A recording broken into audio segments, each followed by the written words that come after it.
The scream echoed through the canyon like a rifle shot, sharp enough to make Cole Barrett jerk the reins and haul his horse to a stop. The animal snorted, hooves scraping stone as Cole leaned forward in the saddle, scanning the ridge that cut across the desert like a knife. Dust drifted lazily in the dying light, and for a heartbeat he thought he'd imagined it. Then he heard it again, raw, broken, filled with pain. He dismounted and climbed, fingers digging into the rock as he followed the sound. Near the edge of the ridge, a body lay twisted among shattered stones. She was young, her dark hair spilled across the ground, her buckskin torn and smeared with blood. One leg was bent wrong, the bone pressing visibly beneath the skin. She was gripping the dirt with both hands, knuckles white, her breathing coming in ragged gasps as she fought to stay conscious. When she noticed him, her eyes snapped open, fierce despite the pain.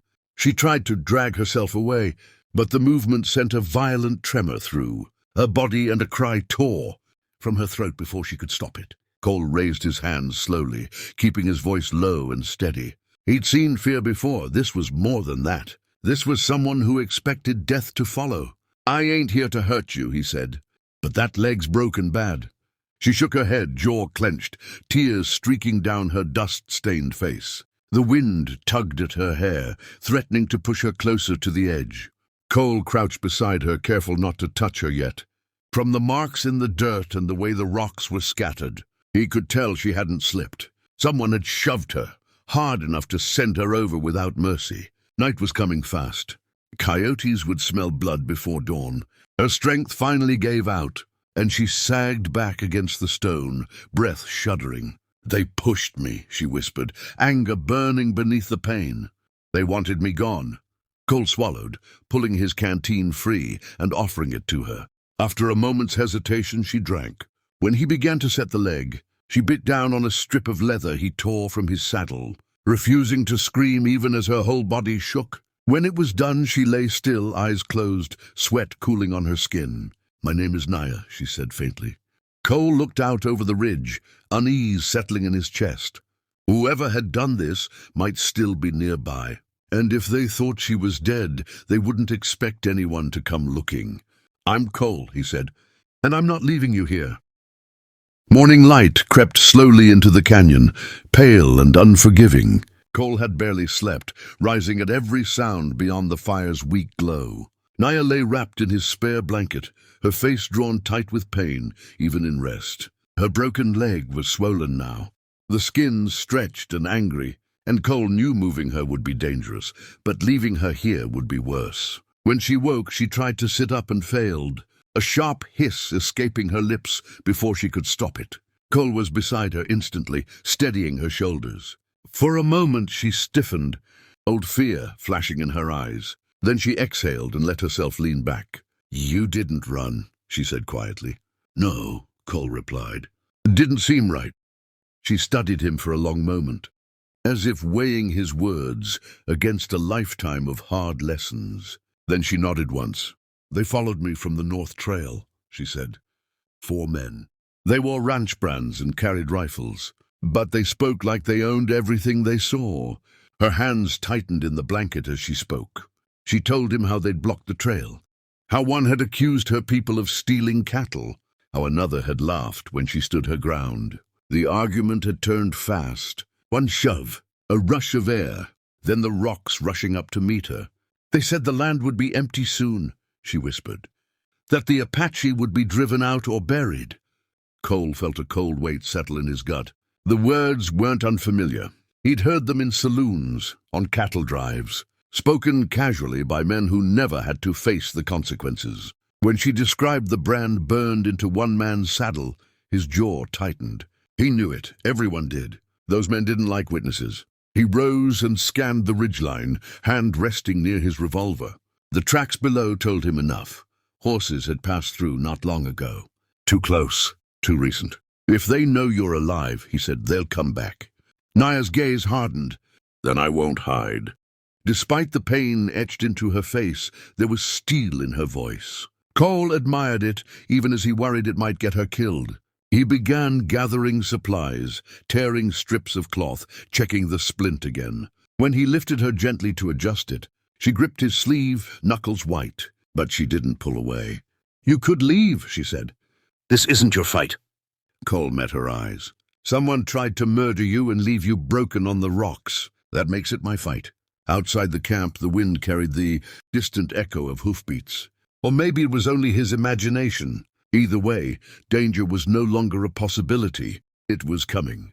The journey toward the Apache lands was slow and punishing. Cole fashioned a crude travois from mesquite poles and rawhide, patting it as best he could before settling Naya onto it.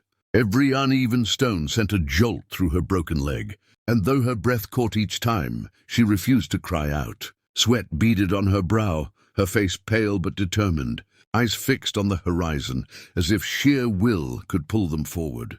Cole kept his rifle across his saddle and his senses sharp. The desert felt different now, watchful. Buzzards circled high above, and more than once he spotted distant movement along the ridges that made his hand drift. Toward his gun, they traveled mostly in silence, broken only by the creak of leather and the soft drag of the travois through sand and brush. By midday, figures appeared ahead like ghosts rising from the heat. Apache scouts emerged silently from behind rocks and scrub, bows drawn, eyes cold and assessing. Cole stopped at once, slowly lifting both hands away from his weapon. Naya raised herself on one elbow despite the pain. "She is my people," one of the scouts said sharply, eyes flicking to Cole. "And he saved my life," Naya replied before Cole could speak. Her voice wavered, but it carried authority. "Lower your bows." The tension stretched long and thin before the scouts finally obeyed. They approached, speaking rapidly in their language as they took in Naya's injuries. Anger flared across their faces, sharp and dangerous. One of them turned a hard gaze on Cole. "He will come with us," the scout said. It wasn't a question. The village lay tucked between stone and sky, smoke rising gently from cook fires. Women hurried forward when they saw Naya, gasping at her wounds.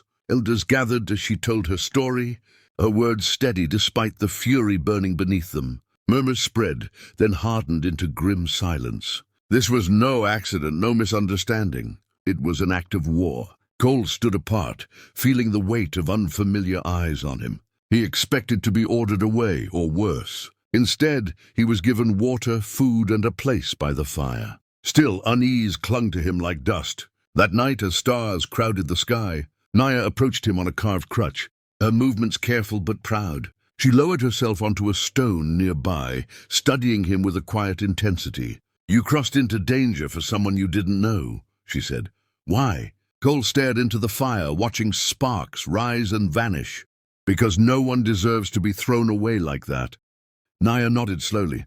Trust did not come easily to her, but something had shifted. The line between stranger and ally had blurred, and both of them knew there would be no turning back now. Dawn broke red and sharp against the cliffs, the kind of morning that carried warnings in its silence. Naya was already awake when the alarm spread through the village. Warriors moving like shadows as word passed quickly from mouth to mouth. Riders had been spotted.